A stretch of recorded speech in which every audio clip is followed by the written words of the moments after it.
Dustin and I aren't doctors. We're not scientists. We're just two citizens talking about what's going on and some of the research we've done.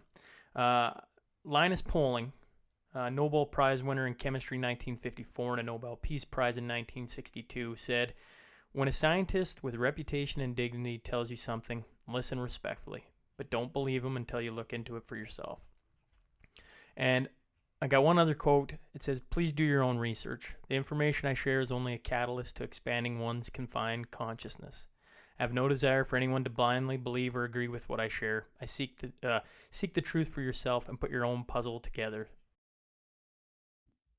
We'll start anyways.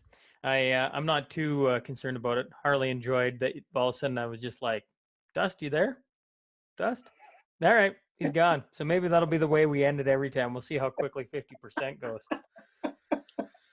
What did Harley have to say about it? Oh, honestly, I haven't heard anything bad about it. Honestly, Dust, I was so nervous. We talked about it last time about like talking about this, Yep.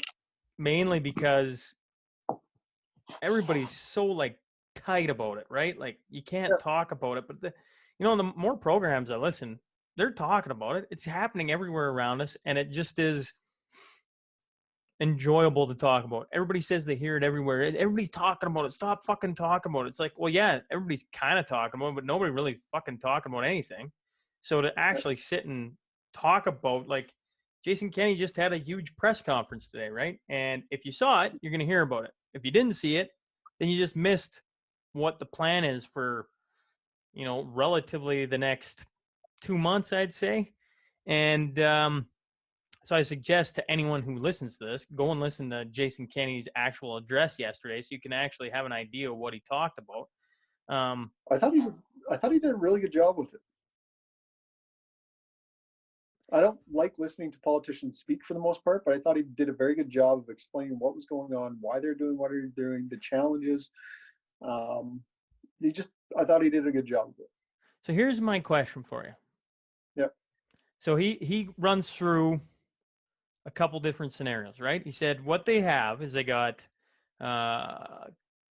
basically a probable scenario and an elevated scenario. And then he goes on to say, and this is what it'd look like if it got really bad and we did nothing, right? In the probable scenario, he says, from beginning to end of outbreak, which he figures is end of summer, Yep. 800,000 infected, between Yep. 400 and 3,100 deaths. Yep. And then an elevated, it'd be more like 1 million infected, between 500 and 6,600 deaths. Yep. Do those numbers seem low on the mortality side of it? I actually think he's going high with that, quite honestly. Like I high as in people he's infected high? talking Or people infected, people dying, both. And the reason why I think that right now is, like, he's talking about the peak being in, what, a mid-May. month? Yeah, mid-May. Mid-May? Yeah. And I don't see that. And I could be wrong about this. Maybe I'm way offside on this, but in my mind, as soon as you isolate, your peak is going to be, what, 2 weeks after you isolate? It should be. I don't see how the peak is a month from now when we've been isolating for, how long have we been isolating for? 2-3 weeks?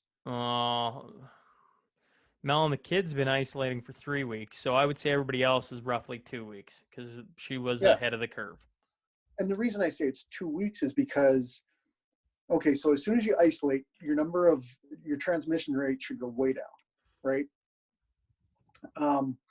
And the reason why it takes 2 weeks to get to that, to see your peak, is because it takes anywhere from 4 to 14 days for people who contracted the disease to actually show symptoms to actually get tested, essentially. But this idea that we're a month away from the peak doesn't make any sense to me. I think we've already hit the peak, quite honestly, a couple of days ago.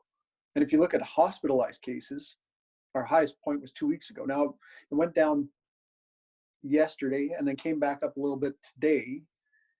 But I don't know. I think within the next week, we're going to realize that we've already hit the peak.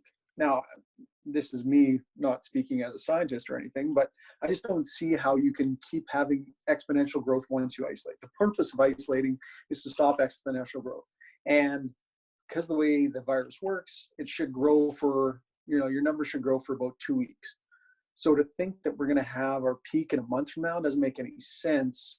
Now, he might be saying elevating all the numbers so that giving worst case scenario kind of thing, so that if things work out better, which they should, everyone's happy, essentially.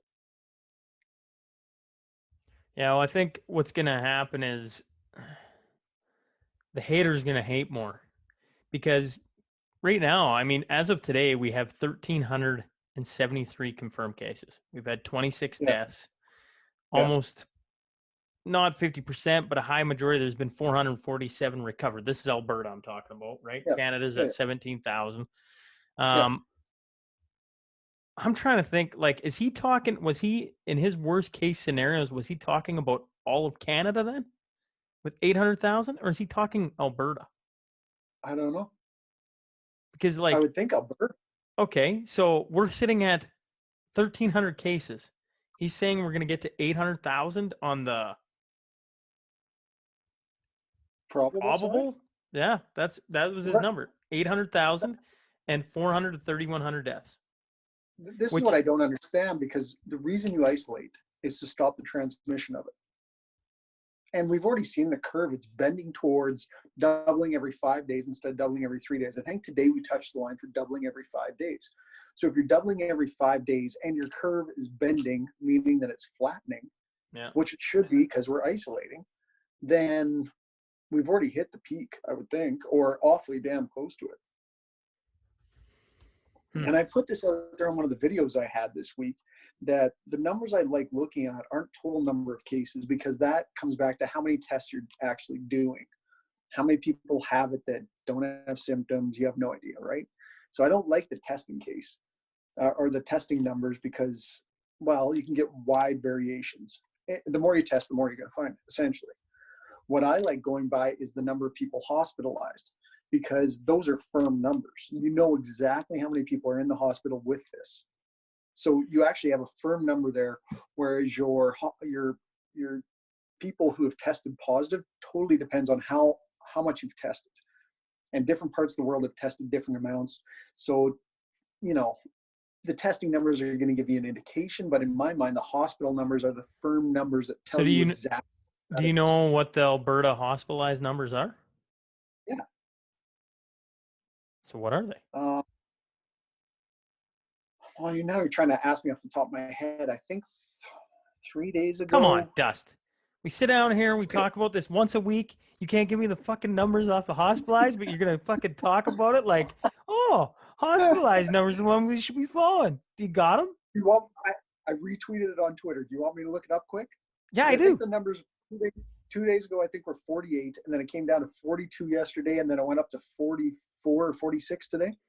But I'll look it up. How about that? Well, this is why at the start of this we go, don't believe in anything us two yahoos say, because if you do, Dustin will lead you down a rabbit hole like this and then won't back it up with sufficient evidence. Shut up. Just hold on. Okay, so on the 5th, there was 48 cases. 48 hospitalized cases.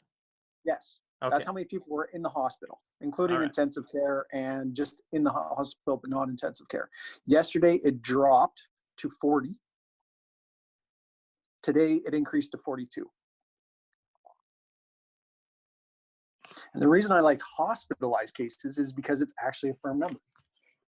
Which makes sense. Right? Because your number of tests that you conduct, you'll find more, because some people are asymptomatic. They don't show symptoms. So if you look at the worldwide numbers, it can get really confusing. But if there's two numbers that are, well, I wouldn't even say the death number maybe isn't as firm as what it should be, because people are talking about, well, they're inflating the numbers a little bit on the death side, which I don't know, maybe not. But the hospitalized numbers, I think, are as firm as you get, because you know exactly how many people are in the hospital with this. Well, what the hater... Go ahead. No, well, I was just going to go, regardless, right now in Alberta, on their probable and even elevated, the worst it gets is 0.6% on the worst. of the elevated. Now, if you go to, if we'd done nothing, it's 2%. That's what their numbers show. Yeah. And so that's what people struggle with. Right? 2%. 2%. What do you mean by 2%? 2% of what? 2% of people infected die on the worst Canadian scenario. That is if 1.6 million Albertans, that's what I'm taking the number as, Albertans, that's what I assume it is. Yeah. 1.6 million Albertans got infected. He said 640 deaths a day, roughly 32,000 deaths, which is 2%. And at that scenario, your hospitals are overrun. It is an absolute crapshoot, and that's what they're trying to stop. But when you don't see that, and you see the probable scenario where we have, maybe only 400 deaths, it's like 3,100 deaths is 0.38%, right? So you're getting down to where the flu is. And I guess what people have to always remember is, yes, the flu kills 0.1% or whatever the number is. It's pretty low. But the flu doesn't have things put in place that are like, this is like unheard of how stringent everything is. You know, like now it's to the point where, we were just a part of it. Shay turned 4 today. And so it was Mel and I and the kids and a computer screen and people calling in from Minnesota. You guys called in, a group of people call in, sing them happy birthday over a computer. Somehow a 4-year-old is okay with that, thinks it's the coolest thing ever, and they tear off and away we go. Heck, maybe I should just do that every birthday. Probably save me a couple $100, I bet. Yeah, I would have drank a couple beer for sure.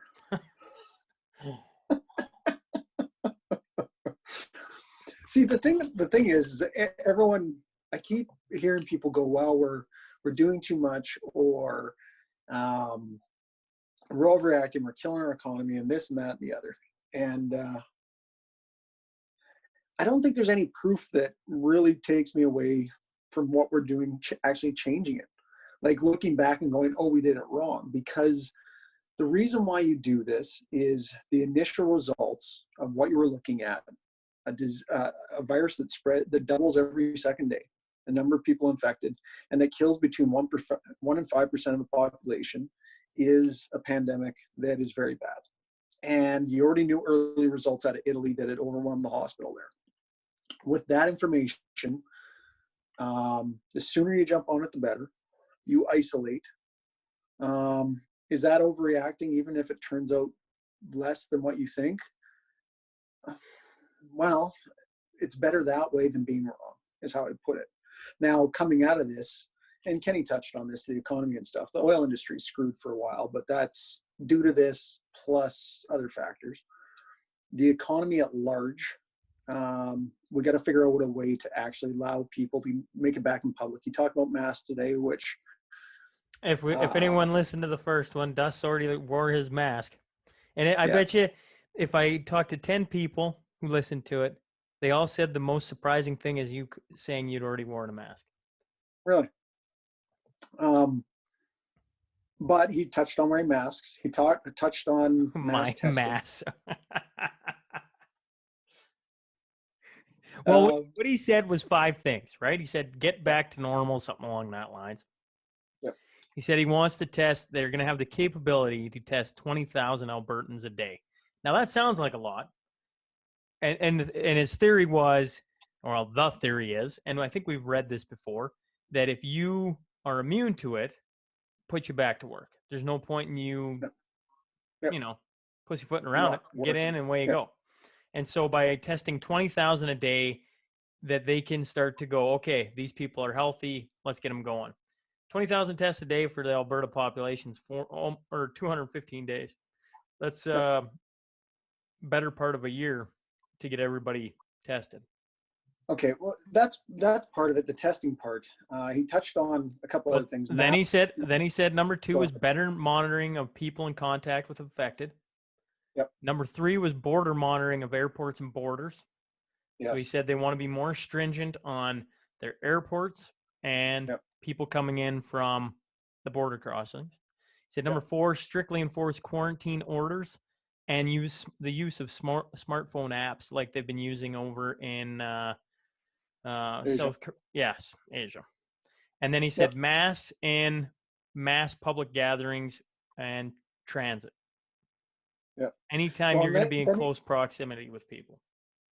okay, so coming out of this, the only thing we can really do right now is masks to slow the spread, is how I'd put it. Now they're still isolating, but once we get past the peak and it's a very apparent the number of cases is coming down, at that point you can start to relax everything. But the only way to actually slow the spread, now you can do mass testing, that's great. You'll find out who has it, and you can quarantine those people with apps and track the people they've been in contact with apps. That's great. But masks is the only way that you're actually going to slow it down for people who are going out in public. Now, you're going to keep your physical distance, which I don't think is going to be a problem at this point because people know. People aren't going to go out just because, well, I should say they won't go out just because until one of two things. One, there's a vaccine, which is a long ways away. Or two, you actually have a treatment that reduces the amount of people that go into hospital or fatalities. But neither of those things are here yet. So masks is the only way to limit the risk, limit the spread when you go out.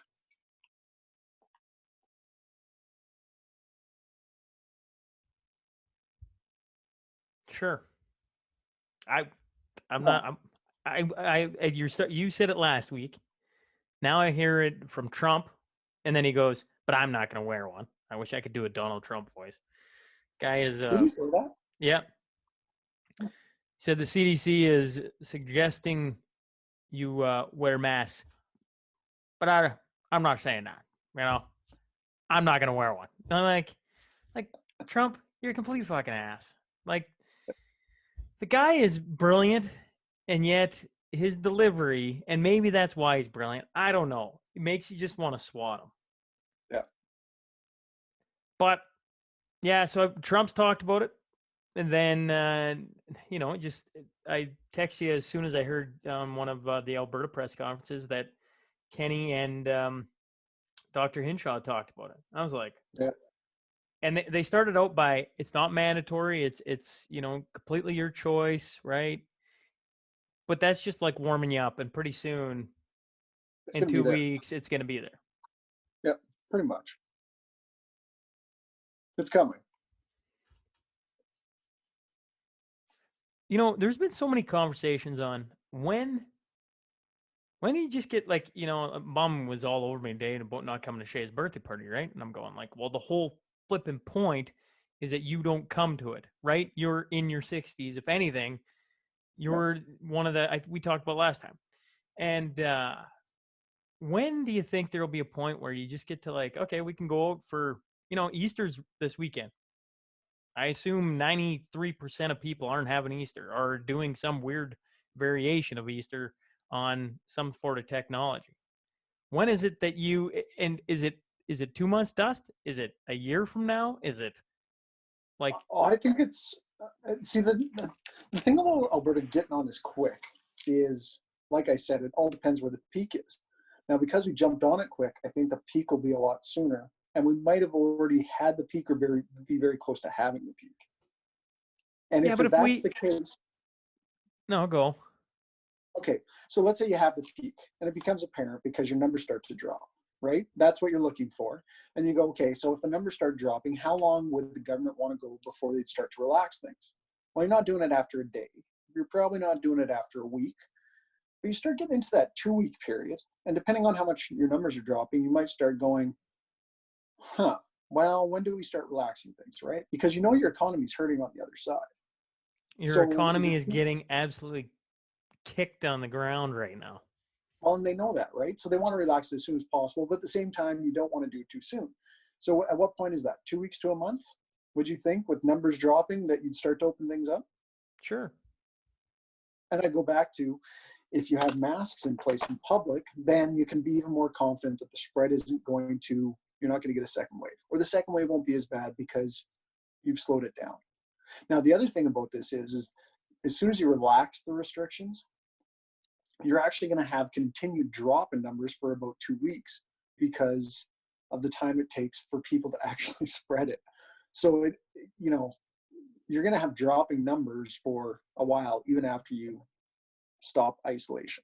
Now, they haven't told us at what point do they want to see numbers dropping for 2 weeks, or do they want to get to a certain number where before they'll relax restrictions? That's the thing we don't know. I'm guessing it's at least 2 weeks, but I'm guessing it's somewhere in that 2 weeks to a month of dropping numbers that they actually start to relax things. Now, the only thing about that is you can relax things, but there's going to be certain places that are going to be tougher to open than others. Or, you know, shopping in general will probably reopen, but you look at places like restaurants and bars, those are going to be tough ones because you can't wear a mask and you're going to be in close proximity, right? Yeah. Restaurants aren't going to like to hear that. Bars makes complete sense. I mean, you But can't. those are the two that are going to get hit the hardest for longest. Plus, even if they do lift those restrictions, when are you going to feel confident going back out in public? And the the time when that happens is probably around the time where you have a lot of confidence in the treatments they're using being extremely effective, is how I'd put it. Where you've got a treatment that you know works, or a vaccine that you've taken where you know you're immune. How is this changing the world moving forward? Well, I think you're going to see a lot more people, like we said last time, working from home. I think telemedicine or medicine with doctors where you don't actually go see them is going to be a lot more common. I think payments online, um, video conferences, all that stuff is going to be way bigger for sure. Maybe you'll have to get a test before you actually start dating someone. I don't know.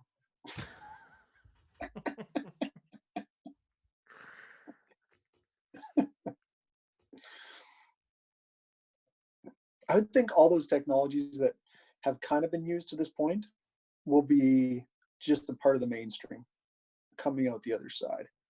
Like I look at me paying, I paid my accountant today. It was by um, E-transfer? interact transfer, and they never did that before. They were still doing the check method up until this point. But I guarantee coming out of this, they're just going to get everyone to e-transfer them, guaranteed. Yeah. And how many businesses are going to do that? Something else that I wonder about. I know when I go to Home Depot, I can get a receipt emailed to me rather than getting a paper copy. I wonder how many more businesses are going to implement that, just so there's less touching, transferring, that kind of thing, right? I bet you that goes way up. Why? What do you think? I don't know. I be the first to say I don't fully understand. I just like the money side of it hurts my brain, Mm-hmm. right? The economy's in the shitter. Everybody knows that. Yep. But the government bailouts and them talking about how many billions upon billions of dollars we're going to be in debt. Yep. You know, like just the economy in general. How do you ever pull yourself out of what we're digging ourselves into?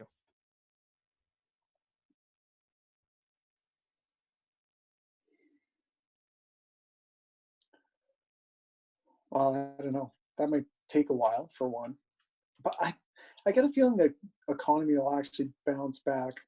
Well, I guess for certain industries it'll be slow. Like you think of like cruise ships, they probably got a tough 5 to 10 years ahead of them. I don't think. You want to talk about something I'm not going on. You're not getting me on a cruise ship for a while. and, and who is? And the same thing with the airlines. Like it's going to take a while for the airlines to open back up, isn't it? Where people are flying steady. Well, that's it. Yeah, like I mean, if with the way they have everything right now, it's going to be hard to get airlines back up and rolling immediately because they're going to be. But then again, it all comes back to how much testing you do, right? Now, if you have to get a certain test before you get on the plane, when you land, et cetera, et cetera, et cetera, Wow.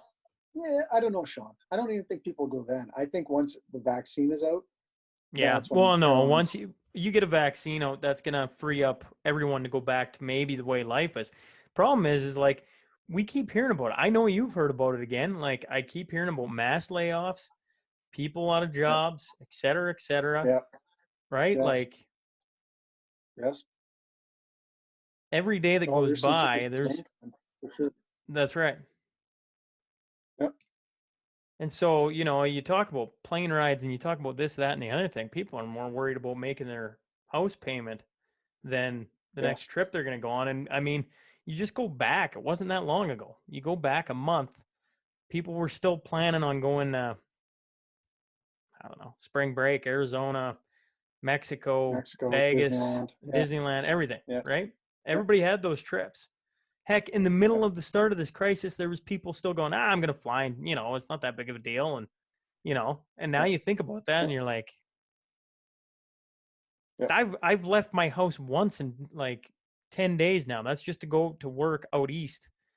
Go to the yeah. plants, go take a look, come back home, right? I don't know. Apparently, my phone's down to 20%, so Yeah, if all of a I'll sudden you get cut off. disappear and I'm talking to myself, we all know how these episodes end now. Um, yeah, I don't know. I don't know how No, it all ends. Mel and I were talking, right? Her sister, I think we brought this up last time, maybe. Rachel's supposed to get married in August, right? In Yeah, Minnesota. yeah. And right now you go like, so when does the US and Canada relax its borders, right? When do we get back into where we can just Okay. cross? So I was thinking about the whole mask thing, and well, and that's probably the same thing with the border thing. Probably one of two things. When you have a treatment that has been proven to work and is effective, or two, vaccine. That's probably when things start to relax on the border side. Would be my guess.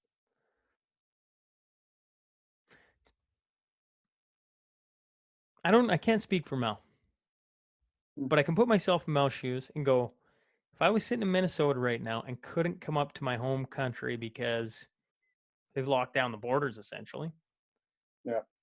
this,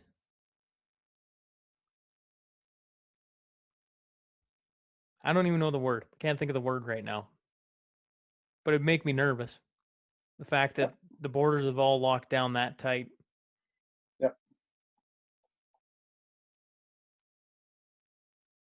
You believe in any, it's funny when things get extreme, the conspiracy theorists come out in droves. Yep. Have you seen some Yes. of that going on right now? I mean, it's probably been going Well, on for longer than. I've I've had chats about it. What do you think about the Which conspiracies? one do you want to start with? I don't know. Throw So one which at one? me. Can we start with okay, so the one I've heard is that China set this loose on the world Yeah. to buy up everyone's stock for cheap and blah blah blah. The thing about that is that um, it's possible. I can see it possible that it accidentally got out of one of their facilities in Wuhan, because they actually have a facility that studies infectious diseases in Wuhan that's not far from the wet market where they say it got released from, or Right. where this started from. It's possible that it accidentally got released there. But you got to think though, if the Chinese wanted to release this on the world as their way of dominating or whatever the world, why the hell would they release it in the city where their infectious disease thing was? There's no way they'd do it there. They're just like, They're not that if you were dumb. going to do this, they're not that dumb. Like, there's no way you walk outside the center and go, here, we'll get someone infected, right? So that one I don't buy. Did How it about accidentally get up there and they lied about it and it came from the wet market? That's maybe possible. It's not, they did on purpose. It accidentally infected someone and they blamed something else. That one may be possible, but I don't believe they purposely did it to the world.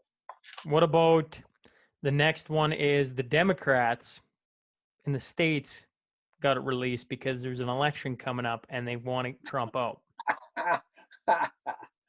Yeah, that one is just plain on crazy. There's Full on crazy. a lot of people have, I don't know, you go down some rabbit holes and you're like, holy man, I can't tell if I'm talking to to bots on the internet. Well, not that I'm talking, but reading bots on the internet, or if there are Well, that many crazies out there. one I've heard, well, the governments did this so they could get more control. Um, I don't know. I've heard all sorts of weird conspiracy theories. One of the ones, it's not a conspiracy theory. It's the truth. Is that Trump actually trumpeted and one of the cures or one of the things they're doing, that Yeah, chloroquine. chloroquine. He talked about it, and then some of the governors banned using it, which is insane because it's possible it might actually be one of the ways to treat this effectively. But they hate Trump so much that they came out and banned the use of it for treatment, which is insane. Did you see the governor? What state was he? The governor of somewhere down south came out last week and said he didn't realize that asymptomatic people could spread the virus. Yeah, that was governor of New York. No, it wasn't governor of New York. Oh, It was like Missouri or something. well, hey, there was another guy too. Who was it? The CDC? There was some major official was like, "Oh yeah, we didn't realize it could be spread asymptomatically," and you're like, "What the hell have you been reading?" Well, I kind of have to agree. Like, I think that's been talked about since like 4 weeks ago, maybe even longer than that, probably way back when, because that's Is it been pretty standard knowledge. is it possible that what comes out of this is we actually get leadership in some of these positions that is competent? Because your past doesn't go away. And so these people, there's people in New York that were talking about going to Chinese New Year's when this all started in New York, and how there was no problems with this, there's no risk of infection, blah, blah, blah. And here we are, 2 months later, and it's a full-on pandemic, and there's like 600 to 700 people a day dropping dead in New York. Like, there's no way people like that can live that down in the future. Like, there's no way people will vote them in anymore. And I'm wondering if down the road at some point we might actually get competent leadership coming out of this, because you can't run away from your past. Is You that gotta have, possible, or is that wishful thinking? I don't know, you gotta have competent people who want to go do it first, and Yeah. then they got to get voted in so that they can show Yeah. that they're competent. And No. But anytime you go into an election now, all your past gets drug up, and true, and very true. that's what I mean. Is you don't even have to do the job before people can look back at your history and go, well, this is what he said about this and that, and you'll get absolutely murdered if you've said anything dumb, right? Yeah, yeah. I don't know. Well, I Maybe I'm mean, I wrong. tell you what, you watch Trump's. I've watched more. I've watched more live press conferences between Yes. Kenny, Trudeau, Mo, and Trump in the Yeah. last month than I have watched in my entire lifetime. And if you watch one thing, I hate giving Trudeau any compliments because I do not enjoy the guy one bit.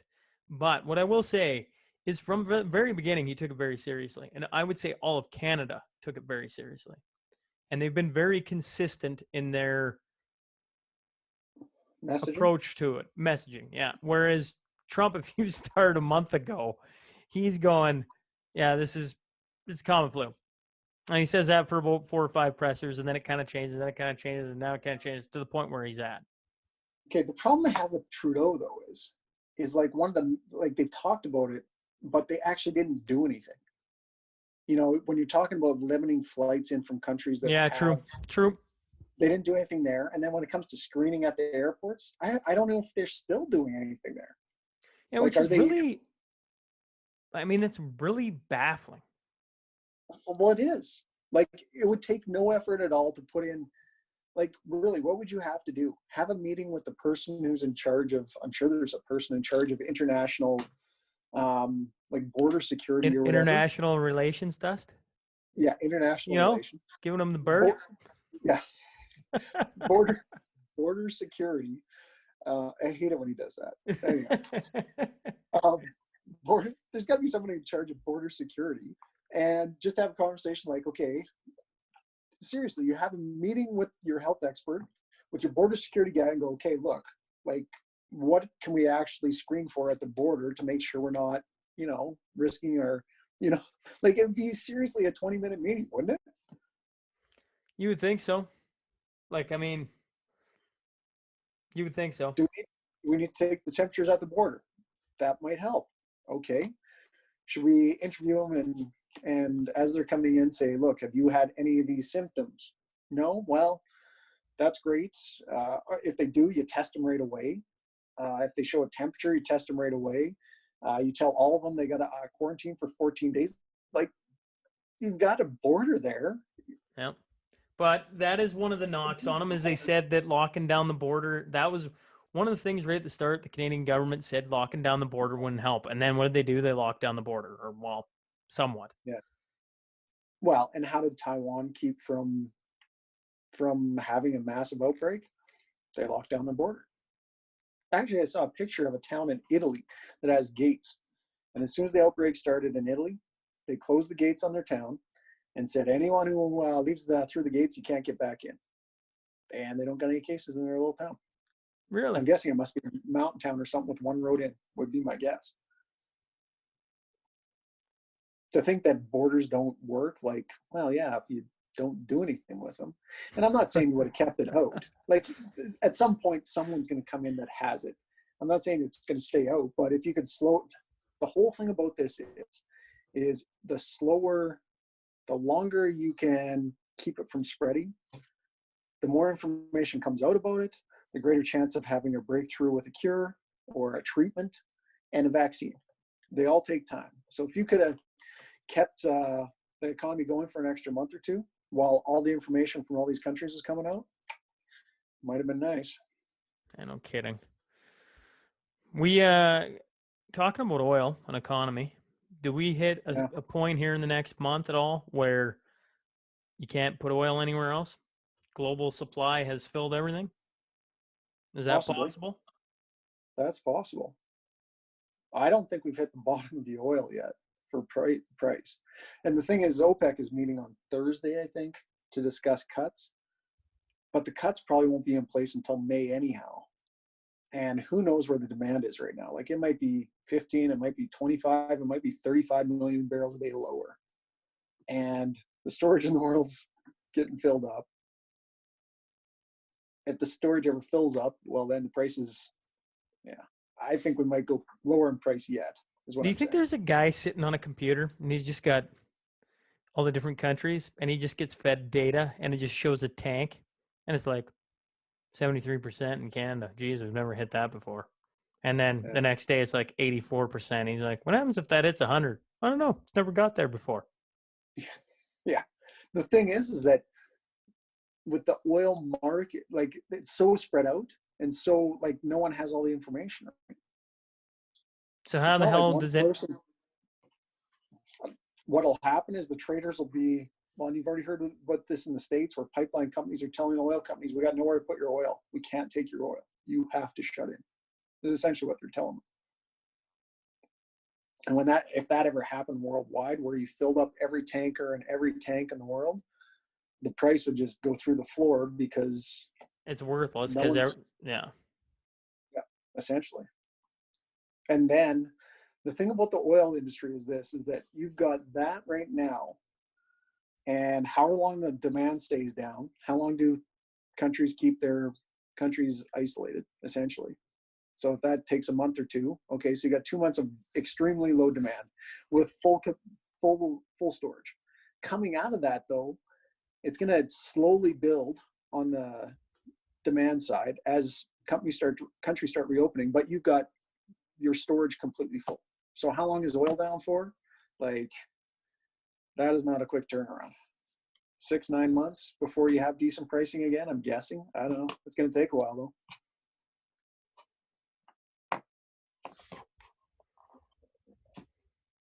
Well, la-ti frickin' da. No, yeah. Hey, you work in the oil industry and I own an oil company. So yeah. Yeah. Lottie does, right. Oh, and I haven't even put this out on Twitter yet, but I probably should. We got negative pricing last month. Did we? Yeah, I did. Well, explain a little bit more than that. What do you mean you did? As the company I run, the oil company I run, got negative pricing last month. So like, what was the number? Negative $30 a cube, I believe. Negative $30 a cube? Yeah. 30. Yeah. I should actually look again. I saw it was negative, and then I got pissed off and closed it.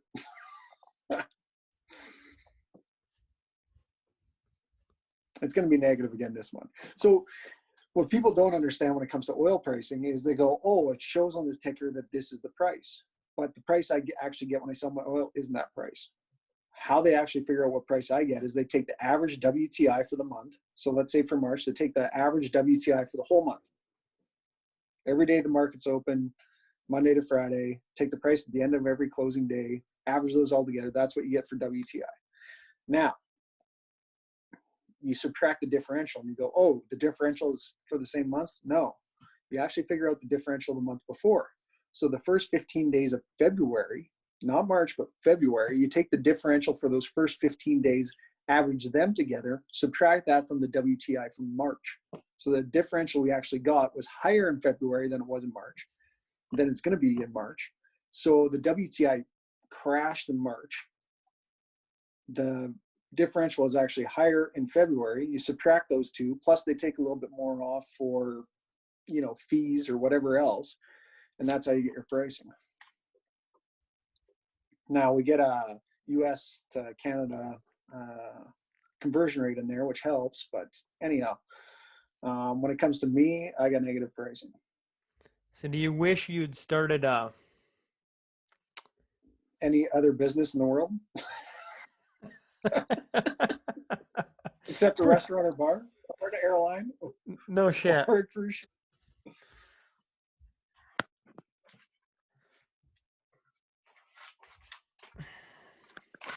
Let's talk about something happy because all this friggin' down bull crap. What are you watching on TV? What's your go-to right now? Peaky Blinders. Yeah, Peaky Blinders. Yeah. I'm into I actually Westworld. got told by a guy online, which take that for what you will, that my personality was the same as Tommy. You So I would had to like watch that. it. You're self-proclaiming yourself as Tommy. Really? No, I'm not Tommy. What he's saying is that I've got a similar type personality to Tommy. Sure, Dust. You For all those who like stroke. Myers-Briggs, I'm an ISTP, which Tommy from Peaky Blinders is. Oh, you're gonna plug it in, so we're not gonna have it all of a sudden just disappear on us. I plugged it in because I didn't want to leave you hanging. Well, I was kind of looking forward to getting Dust. Dust, you there? Yeah. Anyhow, so I watch Peaky Blinders. You see It's really good. You see that WWE did WrestleMania with no fans? You see that? No, I missed it. Did WrestleMania with no fans. How was it? Well, I only caught snippets of it. It's still the weirdest thing I've ever watched, and maybe, I said I've said on a few podcasts now, if the NHL came back with no fans, I'd watch it. Yeah. But it might be extremely weird. Yeah, it would be, but I'd watch it. Heck, I was watching the Game 7 between Toronto and the LA Kings from 1993, I think. Yeah.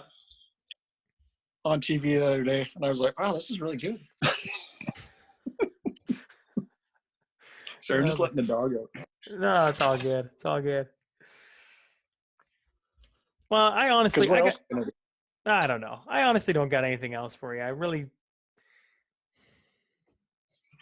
I hope in a week's time we got a little bit more solid, not solid information, just like maybe the doom and gloom can end for a bit. But I just go back to, so they relax things. And once they relax, you're going to have a spike again. Are you not? That's why I need to wear masks. The only way you prevent the spread when you relax is with masks. Now they're tiptoeing into it, probably so people don't freak out, would be my guess, which is probably a good strategy. But yeah, how else are you going to slow it? Well, continue to have people work from home would be a good start. Well, if no, you're and if they'll you're continue. able to.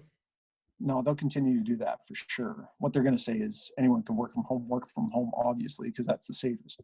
But if you have to go out, if you're in public, wear a mask. That's my guess. What's the not the strange ain't the right word, but what's the best use of technology you've had in the last week? In the last week, Probably. for instance, we did Shay's birthday today, but No, Shay's birthday, sure. it was last week. I did drinks with Kobe and Deidre, and then we used house party app on Friday, and a group of us, 3 different couples, played a couple different games on that. That was kind of interesting too. Oh, I'm going to have a games night tomorrow night.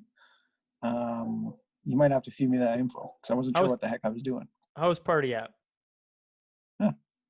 Do you got video that goes with it, or so no? It's essentially like this, right? So you have video on your phone, and then there's a little game button. You can play like trivia. So the person who answers it quickest, kind of like Cards Against Humanity. Now, for about half an hour, it's decent. After half an hour, it's yeah. But it's something. Yeah. So I'll have to try that. Yeah, if you're getting together with a group of people. Oh, and it's got Pictionary. The Pictionary one's kind of funny. Yeah. Right. I'm terrible at Pictionary. I'm terrible too, but I got quite a few people could figure out what I was drawing. So hey, I was doing something right. Yeah. No, we'll have to try that out tomorrow night. I was actually trying to figure out what we're going to do for games night. I was like, well, if we have charades or something where everyone has video, then maybe we can do something. But that sounds like it'd work way better.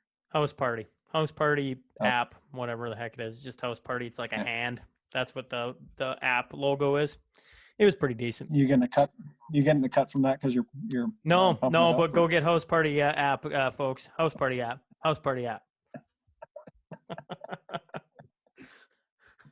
I bought a 40. Right. I bought a 40 of rum last night, and then we played Life, the board game. So yeah, I gotta go back to the liquor store. I didn't stock up well enough.